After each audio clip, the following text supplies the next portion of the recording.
Hi everyone, my name is Miss Haley and I work at the Boys and Girls Club, and today I'm going to show you how to do a really cool salt watercolor painting. So all you need are a couple simple supplies. You're going to need color construction paper. You're also going to need watercolors and salt and glue. However, if you do not have watercolors, you can also use food coloring. If you take about half a cup of water and you put about 1 to 2 drops of food coloring in the water, then it will suffice for watercolors and it'll work just the same. So let's get started. So the first step you're going to do is you're going to take your glue and you're going to think about a design you want to draw on your colored paper. It can be a flower, it can be a jellyfish, it can be a turtle, it can be whatever you want it to be, but you're going to draw it with the glue. So I've already started drawing my design, so I'm just going to finish it. So my design is a flower. It's kind of hard to tell at this angle, but it is a flower. So you're going to draw your design. And then what you want to do, no matter what your design is you want to color empty spaces with the glue as well. So I had empty spaces in my petals and I just finished that with glue. I colored it in just like that. So that'll look just like that.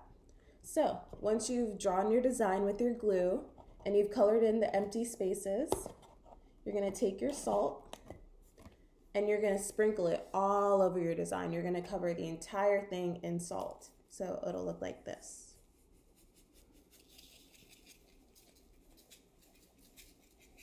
Cover the whole thing in salt. And it's okay if you put too much because we're just going to wipe away the excess salt in a little bit. So cover up all your design in salt, and this part can get a little bit messy, so you might want to have a trash can nearby or somewhere to put the excess salt. So that's what it's going to look like when everything's covered. So our next step is going to be this.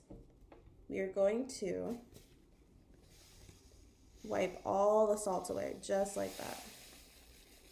Wipe all the salt off. And then you should be left with your design. Just like that. Okay, so now we're going to do the fun part. Now we're going to paint. So you can just wipe away that excess salt. Like I said, it gets a little bit messy. So now we're going to take our watercolors or food coloring. We're going to dip it into our bowl of water. We're going to choose a color. I will choose purple. You're going to really saturate the brush with paint. You want the brush to have a lot of paint, as much paint as you can put on the brush. And then we're just going to gently tap over it just like that. And you'll notice how the salt starts mixing and melting the watercolors.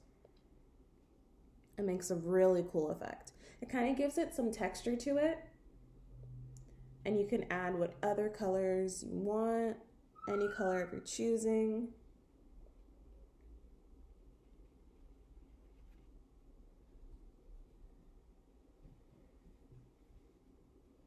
Then I'm just going to paint the stem with a little green. And that's the process. So this one I'm still working on, but I do have a finished product of what it'll look like when you're all done and finished coloring. So this is the example that I did with you guys. It's not finished yet, but it's off to a good start. And this is the design I did earlier.